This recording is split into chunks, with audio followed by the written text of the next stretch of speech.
we're making this amazing, juicy, flavorful Turkish Adana kebab. बिल्कुल ये नहीं टूट रहा. Is one piece. How juicy this is. काफी सारे लोग घबराते हैं कि ये सीख पे रुकता नहीं है, फ्लेवरफुल नहीं है. सब सीक्रेट सब रिवील होने वाली है because I'm going to start from scratch. Everything is ready, so let's get started. Good quality beef लेना है, रान या शोल्डर में से. उसका बनेगा कीमा. रेशो मैं आपको बता रहा हूँ, वो आपने याद रखना है. 20% फैट, 80% मीट. बोटी के बिल्कुल आउटर साइड पे ये मेम्ब्रेन सा है, इसको हमें रिमूव करना है. अच्छे फ्लेवरफुल कबाब का राज है ये fat. If you have the fat right, you got the flavour right. गोश्त आपने फ्रेश लेना है और रूम टेम्परेचर पे होना चाहिए. फ्रीजर से निकले हुए गोश्त पे ये नहीं बनेगा. इसको मैं कीमे वाली मशीन से कर रहा हूँ. ये मैंने इसमें मोटे वाला लगाया, मुझे मोटा कीमा चाहिए. Alright, let's go.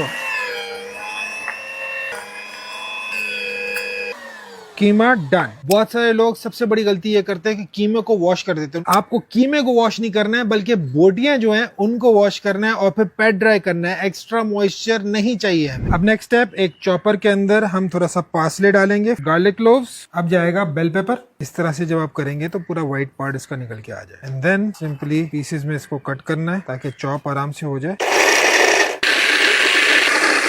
Now this is done. मेरे पास ये बोल है. बोल के ऊपर मैंने मलमल का कपड़ा रखा हुआ है. इसके ऊपर मैं ये पूरा डाल दूंगा. कबाब में हमें मॉइस्चर नहीं चाहिए, इसीलिए हम ये सारा एक्सेस मॉइस्चर स्क्वीज आउट करेंगे. आउटडोर कुकिंग हो रही है, मक्खियां भी नजर आएंगी आपको, चील कौवे की आवाज भी आएगी, शायद बिल्लियों की भी आवाज आए. That's normal. Squeezing done. ये आ गया हमारा गोश्त. This goes in. इस टर्किश रेसिपी में भी हम डालेंगे पाकिस्तान की Shan iodized Himalayan pink salt, paprika powder, crushed black pepper. Get hold of some good quality sumac because that's what makes the difference. Crushed red chili. Hands are very important. ये वाले black gloves fusionhome.pk पे available है, link नीचे दिया हुआ है. इसको पहले मैंने इनकॉर्पोरेट करना है. ये फूड फ्यूजन का लार्ज वाला कटिंग बोर्ड में यूज कर रहा हूँ. That works best. इसमें मुझे ज्यादा स्पेस चाहिए वर्किंग की. इसको आपने प्रॉपरली नीड करना है. Kneading is very very important.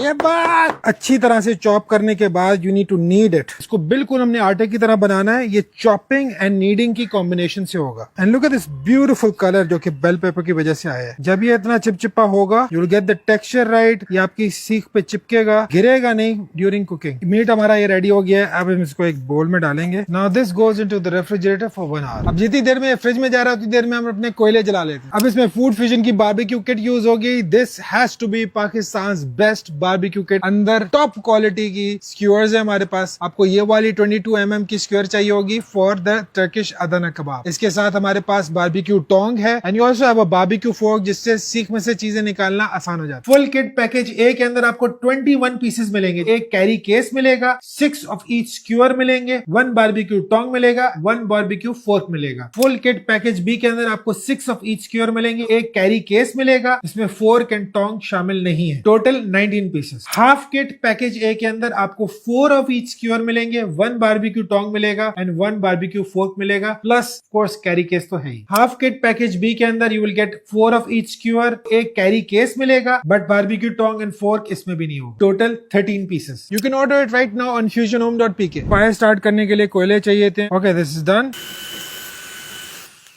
So 1 hour in the fridge. इसको जेंटली एक दफा हल्का सा नीड कर लेंगे ताकि प्रॉपरली इसके ऊपर जो क्रस्ट जमी हुई है ना वो इनकॉर्पोरेट हो जाए. अब इसको हैंडल करने के लिए आपको आइस कोल्ड वाटर का इस्तेमाल करना है. Your hand should be cold when handling the meat. Take the skewer and in.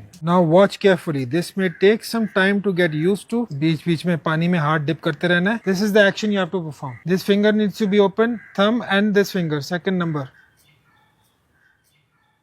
Beautiful isn't it. सीखें हमारी रेडी हो गई हैं. अब इसको हमने डायरेक्टली ग्रिल नहीं करना. 30 मिनट्स वेट करना है, ओपन एयर में रखना है, फिर हम इसको ग्रिल करेंगे. Let's get grilling. टिप याद रखिए, you need to seal the kebabs first. एक साइड से थोड़ी सी गर्माइश हो गई, फिर आपने टर्न करना है. फौरन with in seconds colour change होगा. इस रेसिपी में भी यूजिंग नेचुरल फैट्स, कोई एक्सटर्नल हमने ऑयल नहीं डाला. ये जो आप ऑयल देख रहे हो ना, ये सारे का सारा ऑयल चर्बी से आया है और ये नेचुरल फैट है विच इज वेरी हेल्दी. मजा आ गया भाई, स्मेल्स ग्रेट. आपको पता है अदना कबाब के साथ ये मिर्चें भी ग्रिल हुई भी मिलती हैं, तो उसको भी हम इस 11 mm वाली सीख पे ग्रिल करेंगे. Now tomatoes.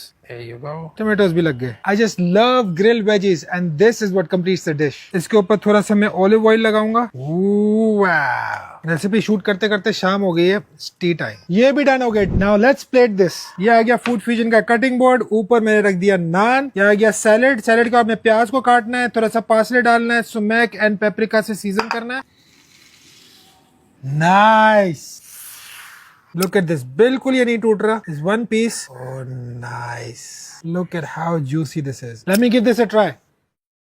ओह वाओ, मजा आ गया भाई। टर्किश अदना कबाब जैसे होने चाहिए बिल्कुल वैसे बने, मगर इसको बनाने के लिए आपको फूड फ्यूजन की बारबेक्यू किट और वो स्क्यूर्स चाहिए होंगे। मैं जा रहा हूँ अपने फैमिली के साथ इसको शेयर करने के लिए, आप भी जाएं, लोगों के साथ शेयर करें ताकि सब लोग बोल सके अरे वाह।